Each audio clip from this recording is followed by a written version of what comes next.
Hi, and welcome to the Motley Fool's Bottom Line series. In this episode, we're going to take a look at a few signs that indicate that the US may be headed for a recession and what that means for the US economy and the stock market. A decade ago, things were looking pretty dire. In October 2009, the US unemployment rate peaked at 10%, and the Federal Reserve was scrambling to incite calm in a very jittery stock market and US economy. Just 7 months earlier, the Dow Jones Industrial Average, Nasdaq Composite, and broad-based S&P 500 all hit multi-year lows. But things have rebounded in a big way over the past decade. We're currently in the midst of the longest expansionary period for the US economy in recorded history.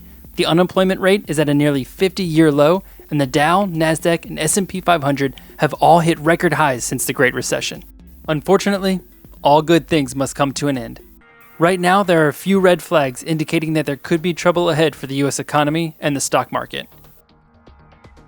The first red flag is the inverted yield curve. A yield curve inversion happens when longer maturing bonds have a lower yield than shorter maturing bonds. Generally speaking, short-term bonds should have lower yields than long-term bonds. After all, if you're giving up your money for a longer period of time, you expect to be paid more for doing so. But over the past couple of months, the 2-year and 10-year Treasury note swapped places a few times, with the 2-year note bearing a higher yield than the 10-year, which is known as an inversion. Every single recession in the US economy since World War II has been preceded by an inversion of the yield curve. Although it's important to note that not all yield inversions have necessarily been followed by a recession.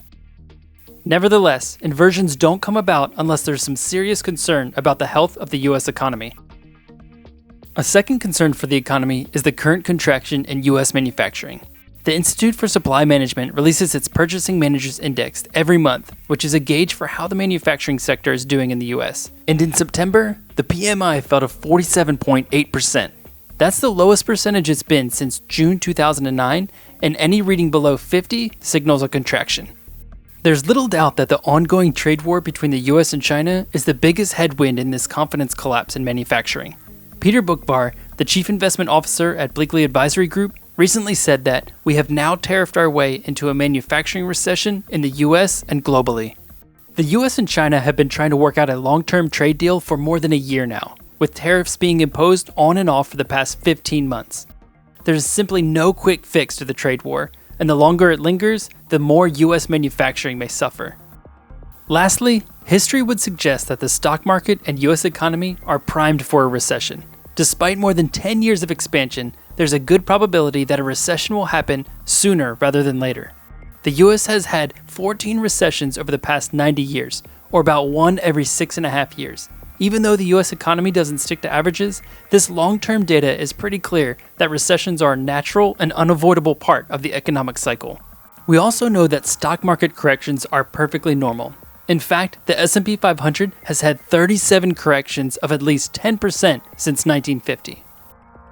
The bottom line is that no matter what the US economy has historically thrown at the Dow, Nasdaq, or S&P 500, they've always bounced back stronger than they were before. That's why long-term investors continue to be rewarded for their patience.